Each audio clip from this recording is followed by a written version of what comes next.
desde el momento en que despierto hasta el anochecer, yo cantaré de la bondad de Dios. En mi vida ha sido bueno, en mi vida ha sido tan fiel, con mi fe con cada aliento, yo cantaré de la bondad de Dios. Yo amo tu voz,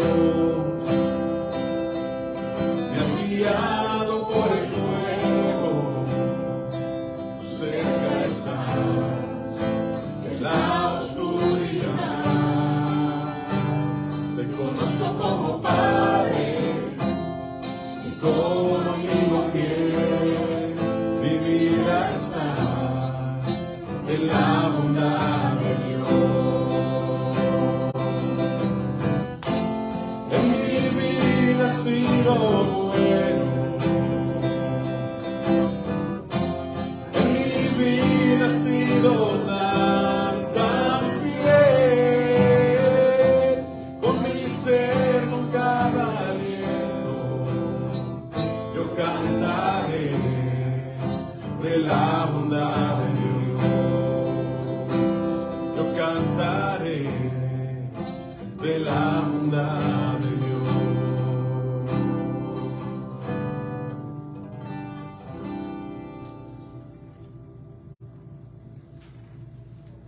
Muchas gracias, don Dani. Siéntese, hermano, por favor. No sé usted, pero a mí, al cantar así, me viene a la memoria tantas cosas que pudieron haber pasado conmigo y no pasaron por la bondad del Señor.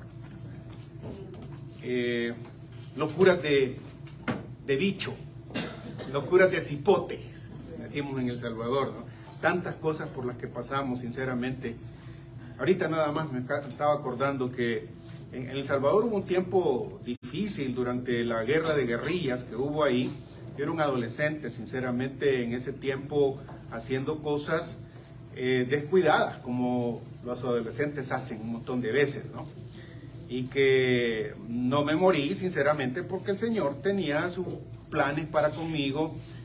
Y recuerdo que alguna vez acostumbrábamos con mi papá a hacer viajes de gente de una localidad que se llama allá Ilopango a San Salvador. Llenábamos el pick-up de gente, no había buses, y yo iba atrás cobrando, ¿verdad? Porque mi papá iba manejando y yo iba cobrando. Y a veces el pick-up iba lleno. Tenía una parrilla, una especie de baranda el asunto, ¿no? Y era el bicho, como digo, ¿no? ¿Qué digo yo? 13, 14 años quizás y mucho. Iba colgado colgado ahí, ¿no? Haciendo maromas y haciendo todo tipo de cosas, sin darme cuenta que mi vida podía. Me recuerdo que me iba colgando así de esa cosa y la baranda tronaba y toda la cuestión. La gente iba llena, el pick-up iba lleno ahí, yo haciéndole de todo. Y un fulano que estaba parado ahí en la calle, así, mientras yo me colgaba, y el carro caminando, pero rápido, corriendo, ¿va? Y el tipo, todavía me acuerdo, ¿no? El tipo todavía me hace ¡plá! Y me hace aquí en el trasero. Y yo decía así, en ese momentito, si por la sorpresa me caigo, ya no estaría aquí. Porque no me faltaron las fuerzas ahí, si no hubiera rebotado contra el pavimento. Sí, Dios ha sido bueno. Y tantas de estas cosas que le han pasado a uno, de las que te acuerdas y de las que te diste cuenta. Pero hay muchas que no nos dimos cuenta y sin embargo Dios intervino a favor de nosotros. Hoy comenzamos, hermanos, una nueva serie en nuestros estudios. Hemos terminado el libro del Evangelio de Juan y hoy vamos a comenzar lo que en hebreo es otro libro. En hebreo, el canon de la escritura hebrea tiene un solo libro al que le llaman el libro de los 12. Interesante, ¿no? los 12 profetas menores. Son 12 profetas menores. Y yo no sé cómo todavía estaba sin decidir cómo llamar a este nuevo estudio, a esta serie de estudios, porque a mí me parece que si les preguntaran a la gran mayoría de creyentes hoy en día qué libros tiene la Biblia, muchos de ellos ni siquiera eso sabrían, pero hay libros que particularmente son desconocidos, los libros desconocidos por los mismos evangélicos, que están ahí en la Escritura, pero nunca se leen, nadie los lee, nadie los importa. Si les pregunto dónde están, ni siquiera saben dónde están, porque algunos de ellos son pequeños, 12 libros pequeños al final del canon del Antiguo Testamento. Es el trasfondo del Señor Jesucristo. Si entendiéramos estos 12 profetas, entenderíamos mejor al Señor Jesús.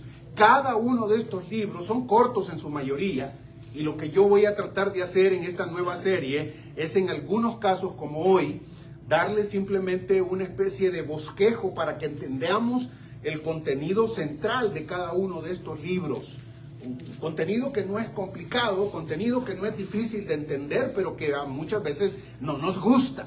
Y no nos gusta, y quizás por eso los ignoramos, porque a nosotros lo que no nos gusta frecuentemente lo hacemos a un lado. No me gusta. No, con la Escritura no podemos hacer eso. Hoy comenzamos, no lo voy a hacer en orden tal como aparecen, pero esos 12 tienen un orden, ¿no? Oseas, Joel, Amós, Abdías, Jonás, Miqueas, Nahum, Habacuc, Sofonías, Ageo, Zacarías y Malaquías, los 12 profetas menores, enviados por Dios para decirnos y darnos un mensaje específico a nosotros y al pueblo de Israel. Hoy comenzamos quizás con el libro más chiquito de esos 12, el libro de Abdías. Búsquenlo, y les voy a dar una hora para que lo encuentren, porque algunos de ustedes a saber si lo tienen por ahí. Oseas, Joel, Amós, Abdías, Jonás, Miqueas, Nahum, Habacuc, Sofonías, Ageo, Zacarías y Malaquías. Los 12. Hoy vamos a hablar de Abdías. Abdías es un solo capítulo. Y pienso en estos 40 minutos más o menos que podemos hablar de ese capítulo y entender a Abdías, el mensaje que Dios le dio a Abdías, colocarlo en su contexto. Abdías es un profeta que está viviendo en el tiempo en el que Israel, después de su desobediencia y su pecado y su lejanía, idolatría, Dios lo castiga mandando a Babilonia para que lo lleve preso y ser exiliado, sacarlo de donde vivía. Dios les había prometido eso. En ese entonces predica Abdías, pero va a predicar principalmente no a Israel, sino a un pueblo que está muy cerca y que estaba muy cerca de Israel. Es un pueblo que simboliza en cierta manera a todos los demás pueblos que no son israelitas. En este capítulo de Abdías, Dios va a marcar el derrotero de la historia de Israel y de la historia de los seres humanos, nuestra propia historia. ¿Hacia dónde vamos? ¿Hacia dónde se va la historia propiamente? Lean conmigo, hermanos, este capítulo 1 de Abdías. Lo podemos dividir en 3 secciones principales. Voy a leer la primera sección y luego se dará cuenta de lo que estoy mencionando. Abdías, libro de Abdías, espero que lo hayan encontrado. Visión de Abdías, leo del capítulo, de este único capítulo de Abdías, los versículos 1 al 9. Visión de Abdías. Así dice Jehová el Señor acerca de Edom. Hemos oído un mensaje de Jehová, y un mensajero ha enviado a las naciones diciendo: levántense y alcancemos contra él en batalla, alcémonos contra él en batalla. He aquí te haré pequeño entre las naciones, despreciado eres en gran manera. La soberbia de tu corazón te ha engañado, tú que habitas en las hendiduras de la peña, en las alturas de tu morada, que dices en tu corazón: ¿quién me derribará por tierra? Aunque te remontes como el águila y aunque entre las estrellas pongas tu nido, de ahí te derribaré, declara el Señor. Si vinieran a ti ladrones o salteadores de noche, ¿cómo quedarías arruinado? ¿No robarían hasta que les bastara? Si vinieran de ti vendimiadores, ¿no dejarían rebuscos? ¿Cómo serás escudriñado, Esaú, y rebuscados tus tesoros escondidos? Hasta la frontera te echarán todos tus aliados. Te engañarán, te dominarán los que están en paz contigo. Los que comen tu pan tenderán emboscada contra ti. No hay entendimiento en Esaú. No destruiré en aquel día, declara el Señor, a los sabios de Edom y el entendimiento del monte de Esaú. Entonces tus valientes serán atemorizados, oh Temán, de modo que todo hombre será cortado del monte de Esaú con muerte violenta. Wow. ¿Te das cuenta por qué casi no lo quieren leer? No solo porque nos cuesta entender algunas de las cosas que aparecen ahí, sino porque del Dios de amor que acabamos de estar cantando, parece que aquí las cosas se pusieron color de hormiga.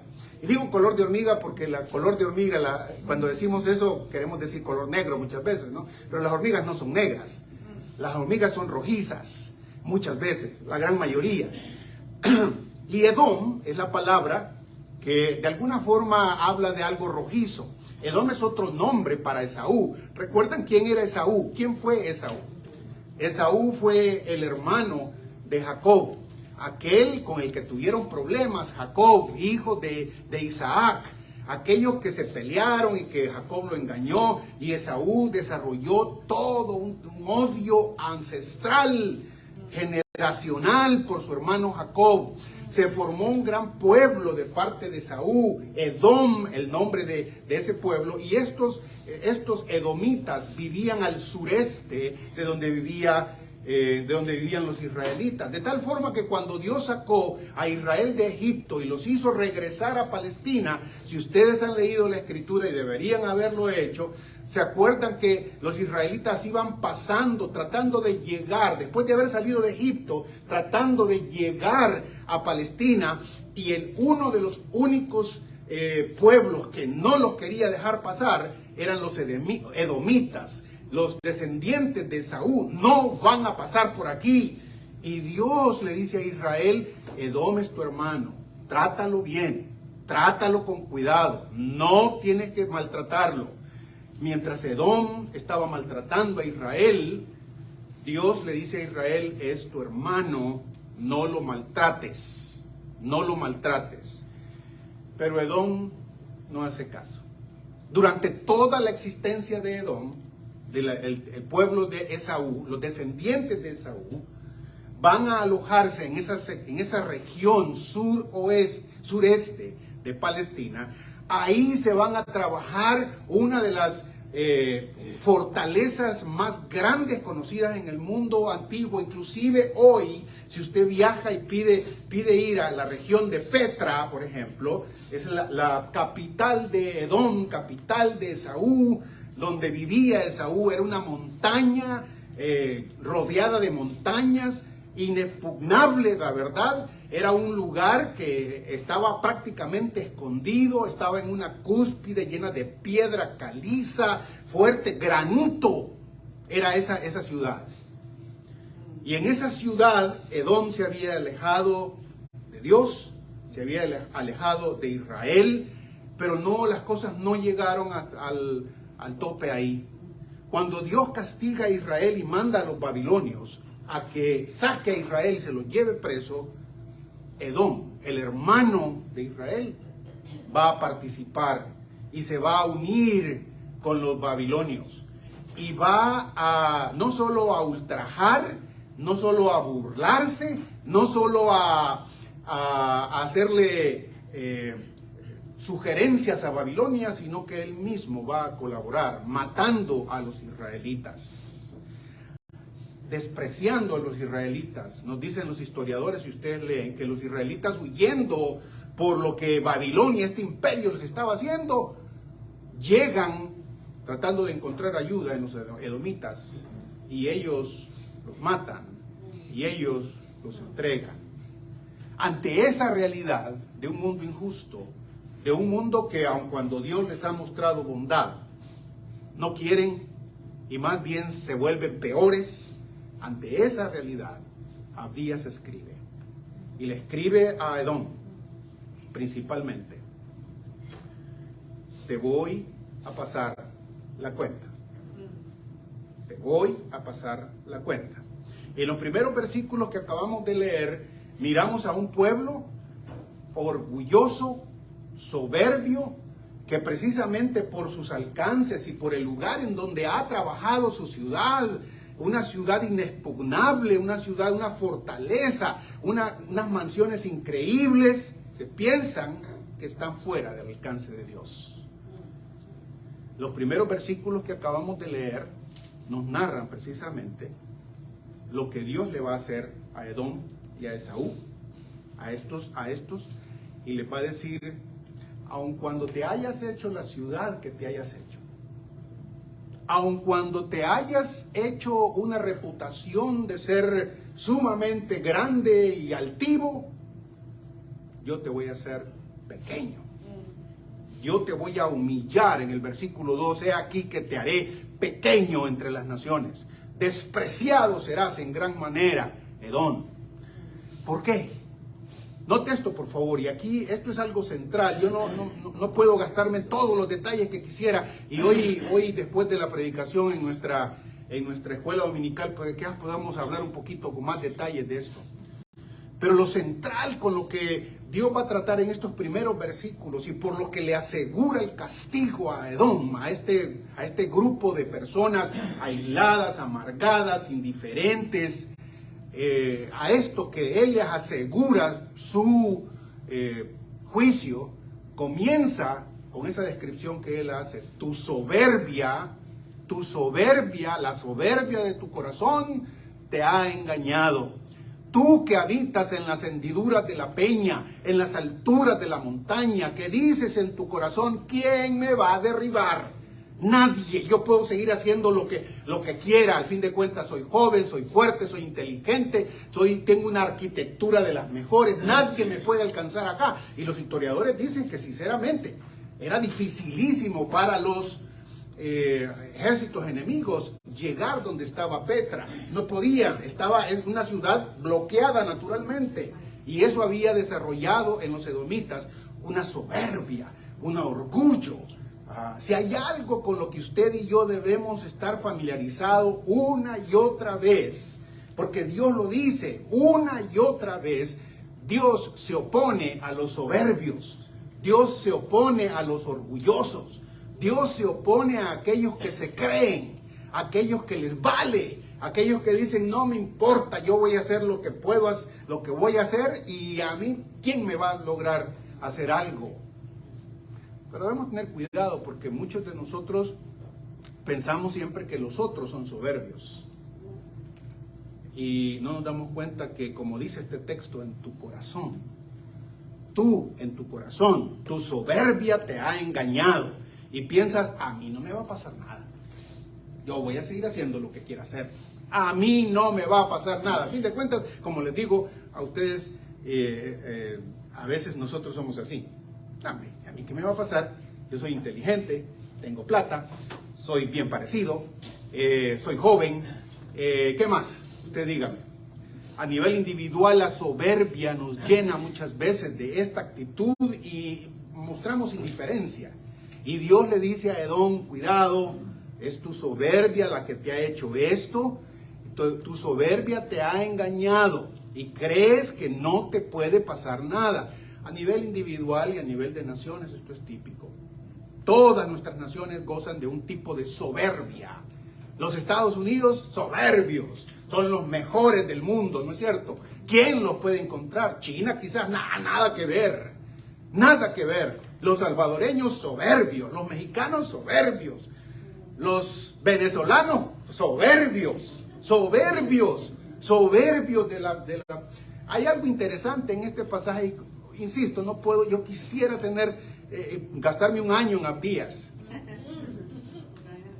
Y lo podemos hacer, pero no sé si ustedes se cuentan, porque mire, si usted mira aquí, En el versículo 2 Dios le dice, te voy a hacer que pierdas toda la reputación que dices tener. Te voy a hacer pequeño entre las naciones, no vas a servir. Te voy a humillar en el versículo 4, aunque te remontes como el águila y aunque en las estrellas pongas tu nido, de ahí te derribaré, declara Jehová. Lo va a humillar, lo va a despojar, dice el versículo 5. Si vinieran a ti ladrones o salteadores de noche, ¿cómo quedarías arruinado? Es decir, ni siquiera los ladrones, cuando te roban, los ladrones y los salteadores y los que vendimian, los que sacan la fruta de las propiedades, siempre van a dejar un resto, pero a ti, en tu caso, no te va a pasar así. Yo te voy a dejar sin nada.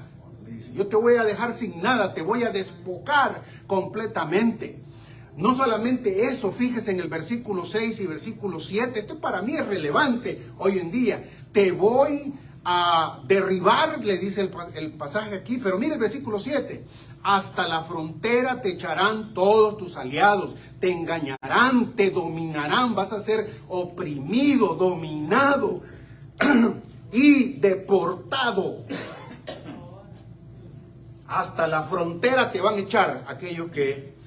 Yo no sé cuántos de ustedes han visto la película aquella de cuando se da vuelta las cosas y que los gringos o los que vivimos aquí salen huyendo hacia Latinoamérica porque la inundación viene y ya no hayan que hacer y se van todos para allá y toda la cuestión.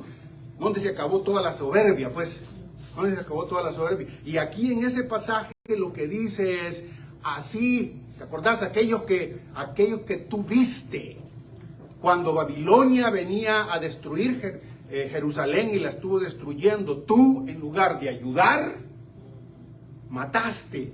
Pues eso mismo te va a pasar a ti. Tus amigos te van a sacar hasta la frontera.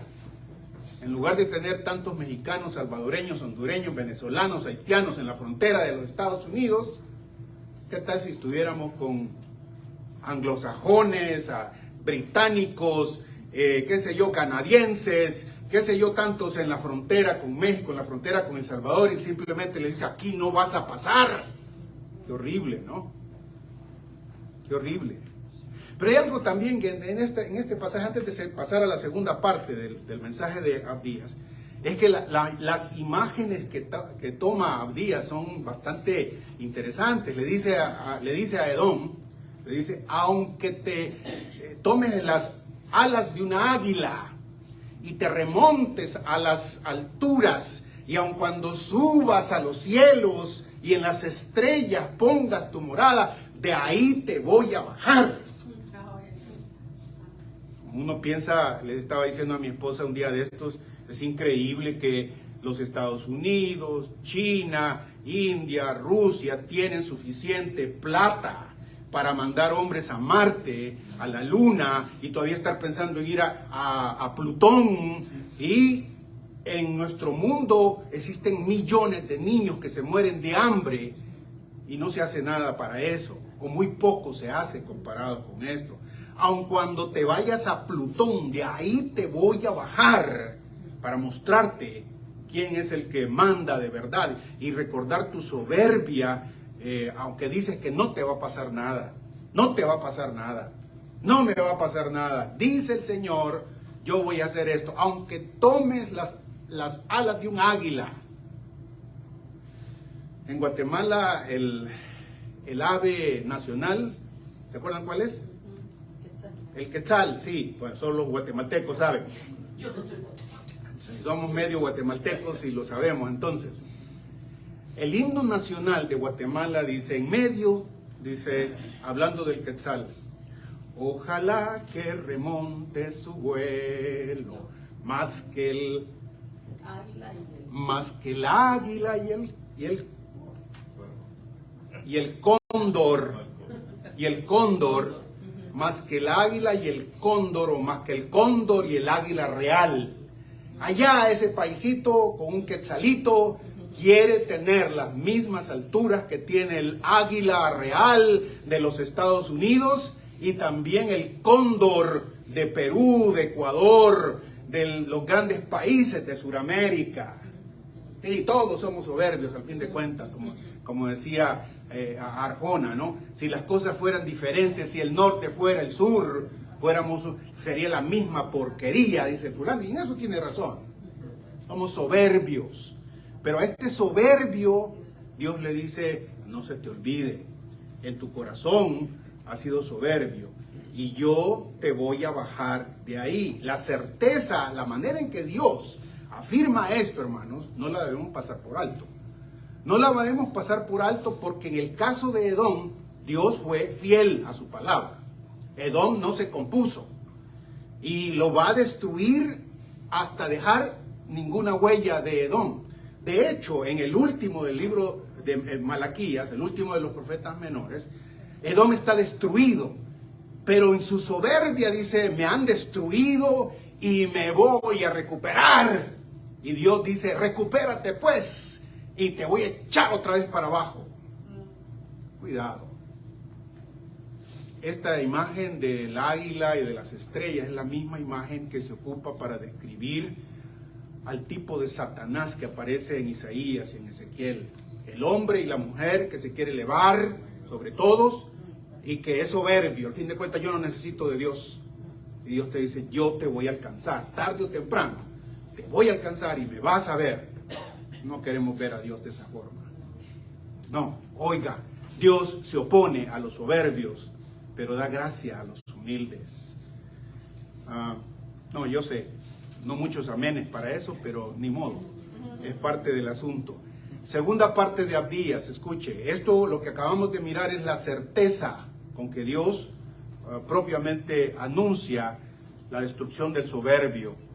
Versículo 10, por la violencia contra tu hermano Jacob, te cubrirá la vergüenza y serás cortado para siempre. El día que te pusiste a un lado, el día en que extraños se llevaron su riqueza y extranjeros extraviaban por su puerta, entraban por su puerta y sobre Jerusalén echaban suertes, tú también eras como uno de ellos. No te alegres en el día de tu hermano, en el día de su exterminio. No te alegres de los hijos de Judá en el día de su destrucción. No te jactes en el día de su angustia. No entregues por la puerta, o no entres por la puerta de mi pueblo. Estos lentes ya, sinceramente, hermanos, ya necesito cambiarlos. No entres por la puerta de mi pueblo en el día de su ruina. Sí, no te alegres tú de su desgracia en el día de su ruina, no te apoderes de sus riquezas en el día de su ruina, no te apostes en la encrucijada para exterminar a sus fugitivos y no entregues a sus sobrevivientes en el día de su angustia. ¡Qué descripción! Aquí está la razón de por qué al fin de cuentas Dios va a juzgar a Edom.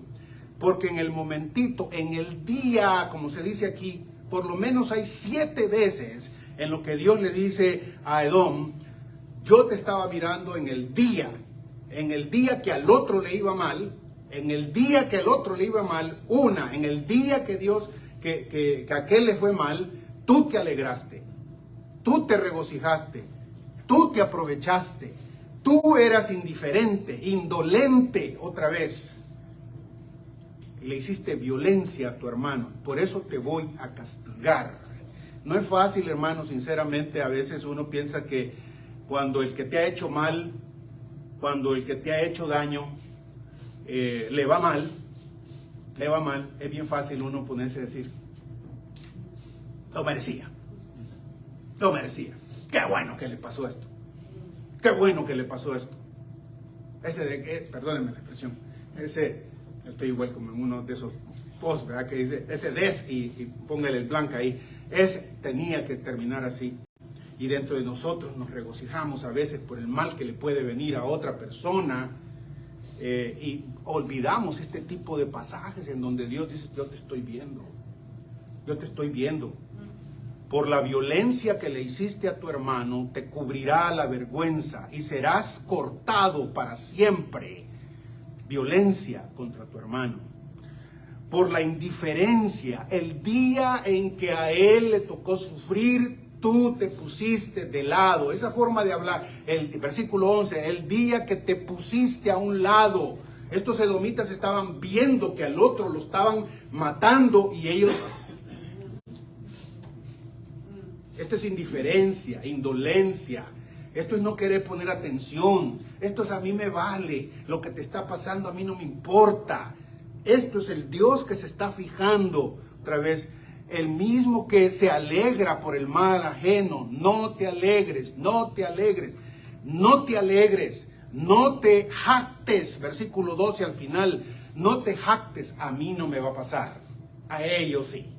A mí no me va a pasar. A ellos sí. No te aproveches. Versículo 13. No entres por la puerta de mi pueblo en el día de su ruina. Esto los ataca Babilonia, Jerusalén, y Edom está ahí justamente muy parecido a lo que sucedía en algunas de las supuestas protestas que hubo en algunos de los estados de Estados Unidos hace algunos meses. Que cuando alguien rompe la ventana de un almacén, hay un montón de aprovechados, y usted puede verlo después en los videos, ¿no? Sacando televisores y todo tipo de cosas. Al fin de cuentas, aquí hay que aprovechar usted. Aprovechemos que este fulano lo están matando y lo están... Así hicieron los de Edom. Se metieron y se aprovecharon de todo lo que los bienes de Jerusalén. Y ahí estaban, no, pues, hay que ser vivo. El vivián es el que hace bien la vida, dicen. Hay que aprovechar, hay que aprovecharse de los otros, y se puede. Y Dios dice, te estoy viendo, aquí está la razón. No me culpes, porque tú mismo te aprovechaste de los demás. Cuidado con aprovecharnos de los otros, hermanos. En la iglesia en especial. Si el hombre es lobo del hombre allá afuera, y con eso lo que queremos decir es que están allá afuera queriendo comerte, queriendo bajarte, queriendo robarte, queriendo tomar ventaja de ti. Allá afuera el mundo así funciona. Ayer estábamos hablando con Dani y con Antonio en su casa de el sistema en el que es bien fácil engañar a un montón de gente. Te engañan, te roban, te aprovechan, porque hay que ser vivo. La vida hay que ser vivo, y lo voy a hacer. Al fin de cuentas, nadie me va a ver, yo voy a salir bien. Y un país como este, uno se pregunta, ¿cómo es posible que haya tanto fraude tras fraude tras fraude? Todavía recuerdo hace casi, 30 años que vinimos aquí a los Estados Unidos, y esto lo he contado un par de veces. Llegamos a los apartamentos donde nos habían recibido estos hermanos en Dallas. Éramos estudiantes y veníamos a estudiar al seminario, y ya estábamos metidos ahí de repente en el correo, ¿no? Una carta, ¿verdad? Señor Gerardo Alfaro, usted se ha ganado $250,000. ¡Wow! Y yo, vengo de El Salvador, vengo de Guatemala, hermanos, ¿qué es esto, verdad? Y el corazón, yo salgo corriendo para la oficina del amigo, nuestro amigo don Luis Whittle, director vicepresidente de CAM International, que lo conocíamos, y le digo, ¡mire! ¡Mire! ¡Wow! ¿Verdad? Pobre bobito. Pobre bobito. No saben que aquí, en este país, los que se jactan de ser sumamente justos, los que se jactan de ser la sociedad más avanzada del mundo, supuestamente está colmada, está saturada de edomes, gente que hace esto, que se aprovecha de los otros, tontitos, que dejen la miseria a muchos porque no se dieron cuenta. Y les contaba a mí que, bueno, después de 30 años algo he crecido, algo he aprendido, ¿verdad? Y ahí en Facebook otra vez y en Craigslist otra vez la manera de engañarte tan fácilmente, cómo es fácil que encuentres a cualquiera que te está dando todo y lo único que quiere es sacártelo todo, ¿no? Pero en la iglesia, hermanos, no deberíamos ser así. No debería ser así. En la iglesia deberíamos preferir, si es necesario, perder antes de tomar ventaja de otro, porque hay un Dios que está viendo, porque hay un Dios que nos dice, te estoy viendo, no te debiste aprovechar, no te debiste aprovechar. Sí, Edom, te aprovechaste en el día, por lo menos 7 veces en el día, pensaste que era tu día para aprovecharte, para subir adelante. Pero déjame decirte otra cosa tan certera como lo que acabas de hacer. Comienza la tercera sección de Abdías, versículo 15. ¿Tuviste tus días? Fine, como dicen aquí. ¿Tuviste tus días? Fine. Have it. Hazlo a tu manera, como dice la canción de Frank Sinatra, ¿sí? Cantada por Vicente Fernández, ¿verdad? A mi manera. Yo viví a mi manera. A mi manera. ¿Quieren que se las cante? No, por favor, no. A mi manera, sí, voy a morir a mi manera. Tuve 1000 mujeres a mi manera. Robé como sea, a mi manera. Tuviste el día para aprovecharte de los otros a mi manera. Pero Dios dice, espérame, tuviste tus días 7 veces aquí, diciendo, 7 veces te vi haciendo este tipo de cosas.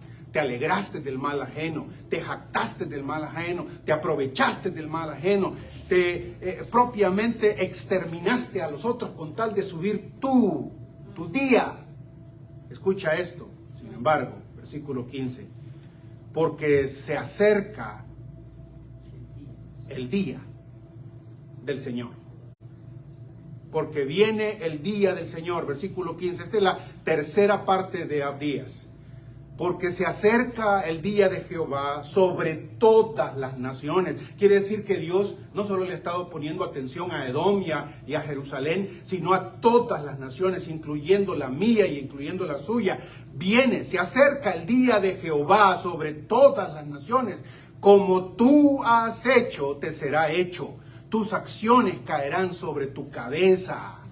Como vosotros bebisteis en mi santo monte, así beberán continuamente todas las naciones.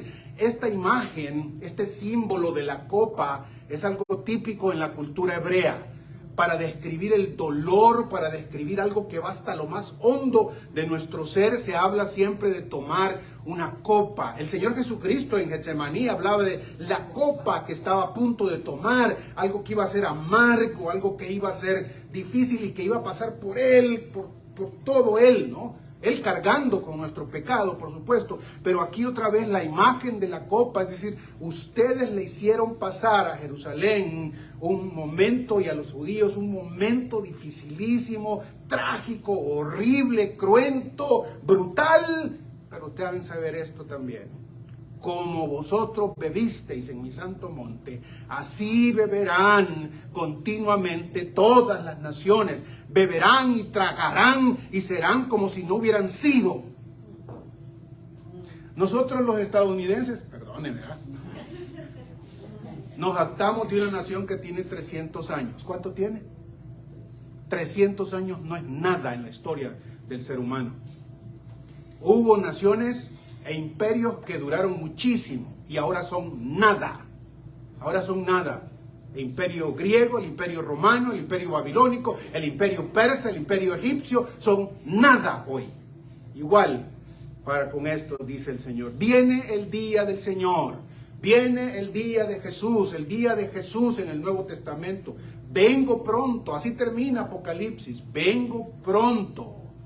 Pero en el monte de Sión, aquí está. Oiga esto, por favor. Pero en el monte de Sión quedará un remanente y será un lugar santo. Quedará un resto comparado con las naciones. Algunos hablan de que esto es pesimismo, pero la Biblia siempre habla de que comparado con el montón de soberbios que existen, hay un grupito pequeño, remanente es la palabra que se ocupa, un residuo, una miseria comparada con la totalidad. Esos sí van a quedar. en el monte de Dios. En el monte de Dios. Entonces, dice, pero en el monte de Sión quedará un remanente y será un lugar santo, y la casa de Jacob volverá a tomar sus posesiones. Note esto, por favor. E Israel volverá a tomar sus posesiones. Entonces la casa de Jacob será un fuego, y la casa de José una llama, y rastrojo la casa de Esaú, de Edom, las naciones en general, los quemarán y los consumirán, y no quedará sobreviviente alguno de la casa de Esaú, porque el Señor ha hablado. Entonces los del Negev, los judíos y los de la casa de Jacob que estaban en el Negev, que es una región en el centro de Palestina, poseerán el monte de Esaú. Esa ciudad que era inexpugnable ahora le pertenecerá a los judíos, porque el Señor ha hablado otra vez. Los del Negev poseerán el monte de Esaú, y los de la Cefela, la llanura de los filisteos, poseerán también el territorio de Efraín y el territorio de Samaria. ¿Hacia dónde vamos otra vez? Pregúntese. Esta es la profecía de Abdías. Vienen días en que Israel y todos aquellos que pertenecen a la descendencia de Abraham, entre ellos, sorpresa de sorpresa, usted y yo que nos unimos al Mesías. El próximo domingo vamos a tener bautismos y esa es una bendición, porque el bautismo lo que dice es que yo me estoy uniendo a Jesús, uniendo a la casa de Jacob en este sentido. A esto se les profetiza y se les dice que en el futuro serán los que controlan la tierra. Mire el versículo 19. Entonces los del Negev poseerán el monte de Esaú, y los de la Cefela, la llanura de los filisteos, poseerán también el territorio de Efraín y el territorio de Samaria, y Benjamín poseerá Galaad, y los desterrados, es decir, los deportados otra vez, de este ejército de los hijos de Israel que están entre los cananeos hasta Sarepta, y los desterrados de Jerusalén que están en Sefarad poseerán las ciudades del Negev. Poseerán. Esta última frase que aparece aquí, esta última palabra, no sé si le llama la atención. Algunas veces leemos y no nos damos cuenta de ciertas cosas. Dios promete a Israel que en el futuro van a volver a poseer todo, y ellos van a ser, en lugar de ser los exiliados, los deportados, aquellos que los mataron, ahora van a estar ellos en control, incluyendo aquellos del pueblo de Dios que vivían en un tal lugar que se llama Sefarad. ¿Qué es esto? ¿Qué es esto? ¿Han oído ustedes de los judíos sefarditas? ¿Ah? Los judíos sefarditas. Los judíos sefarditas son famosos por haber sido los judíos que fueron expulsados de España y que vivieron en España y que están conectados con los latinos españoles. La mayoría de nosotros tiene sangre española sefardita, y no revise su apellido, y de hecho relativamente hace algunos años, España, para querer congraciarse con aquellos judíos que expulsó de Jerusalén en 1492, justo cuando se estaba descubriendo Latinoamérica y Cristóbal Colón y todos los demás, muchos de los judíos se cambiaron inclusive los nombres por temor a que los mataran, y se pusieron nombres como Alfaro, Hernández, Martínez y tantos otros latinos. Y España hoy en día dice: si estás dentro de esta lista de apellidos, esto no es mentira, ni conozco hermanos en México, por ejemplo, que ya decidieron hacerse españoles porque su apellido es un apellido sefardita. Es un apellido sefardita. Yo no soy judío, sabía yo no soy judío, pero probablemente tenga sangre sefardita, como muchos de ustedes. Y eso no me hace mejor ni peor que otros, pero lo que sí veo en este pasaje es que Dios promete que que a todos los expatriados, aquellos que están en Sefarad, los sefarditas otra vez, Dios les va a regresar el control de la tierra y del universo. Escuche, ya terminamos. Y los desterrados de Jerusalén que están en Sefarad poseerán las ciudades del Negev, ese lugar precioso también de Israel. Y subirán, aquí termina Abdías, y subirán libertadores al monte de Sión para juzgar al monte de Esaú, y el reino será del Señor. Ese es el futuro. Y subirán libertadores. La palabra libertadores aquí se traduce libertadores algunas veces. Una palabra interesante, ¿no? Porque en Latinoamérica se habla mucho de la teología de la liberación, por ejemplo, del liberador, ¿qué digo yo? San Martín y Simón Bolívar y Morelos y un montón de otras cosas, ¿no? Y los padres de la patria y todo lo demás, porque eran, además de habernos liberado de España, otra vez eran gente que gobernaron y que insistieron en poner ciertas normas. Interesante que en el futuro de los futuros que Dios nos promete, dice el Señor, que van a subir liberadores, van a subir literalmente señores, jueces, que van a gobernar sobre la tierra. Y uno se pregunta de dónde Pablo sacó la idea de que los cristianos vamos a gobernar en el futuro sobre los ángeles y sobre todos los demás. Abdías lo dice aquí. Subirán libertadores y el reino será del Señor. Y el reino de Dios vendrá. Y el reino de Dios vendrá. Termino con esto. Algunos que no conocen este trasfondo nos dicen, no hables de esa forma. Jesús no vino a condenar. Jesús no vino a condenar al mundo, se vino a salvarlo. ¿Por qué hablas tanto de condenación? Sí, Jesús no vino a condenar el mundo porque el mundo ya está condenado. Jesús no vino simplemente a decirte estás condenado. Él vino a salvarnos de la condenación que ya está puesta. El futuro está tirado. Si fuéramos no creyentes y ocupáramos el lenguaje de los agoreros y de los magos, diríamos las cartas están tiradas. Ahí está, para allá vamos. Dios ha profetizado esto. Viene un día en que libertadores, jueces, señores serán establecidos para juzgar la tierra. Entre esos, los verdaderos creyentes, como nosotros. Por eso es que Pablo se enoja con la iglesia de Corinto y les dice, es que no saben que ustedes van a gobernar el mundo y la tierra. ¿Cómo es que no se pueden poner de acuerdo entre ustedes? ¿Cómo es que no simplemente hay gente sabia en medio de ustedes? ¿Por qué tienen que irse a quejar con las autoridades paganas, con los corruptos políticos, si ustedes serán los que van a gobernar la tierra?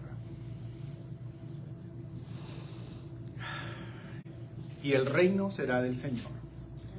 Y Jesús aparece diciendo, el reino de Dios se ha acercado. Únanse con este. El reino de Dios se ha acercado. Unirse en bautismo, lo vamos a ver el próximo domingo con el Señor, es precisamente participar de esto que Abdías nos promete. Padre, gracias por la profecía de Abdías, un libro desconocido para muchos, pero que nos exhorta, Señor, a no ser como Edom, aprovechados de nuestros propios hermanos, gente indolente que cuando mira a otros se hace loco, se regocija a veces del mal de otros, soberbios, orgullosos, altivos, pensando que por sus propiedades, por su estatus, tú no lo alcanzarás. Y Señor, la historia nos cuenta otra historia. La historia nos dice que el hombre orgulloso, la nación orgullosa, pronto desaparece. También, Señor Abdías, te damos gracias por su profecía aquí. Nos recuerda que Dios tiene planes para nosotros y que el pueblo tuyo, la casa de Jacob, Israel, Señor, y todos aquellos unidos contigo poseerán la tierra. Recordamos al Señor Jesús que dijo que de los humildes es la tierra, en oposición a los soberbios. Señor, queremos pedirte que nos permita reflejar esta humildad, esta sabiduría que Abdías nos invita a tener. Que nos ayude, Señor del cielo, a esperar confiadamente el día en el que esos libertadores subamos al monte donde tú vives, Señor, al monte de Sión, para juzgar al monte de Esaú a todas las naciones, y el reino de Dios aparezca en su totalidad. Muchas gracias, Señor, en el nombre de Cristo. Amén.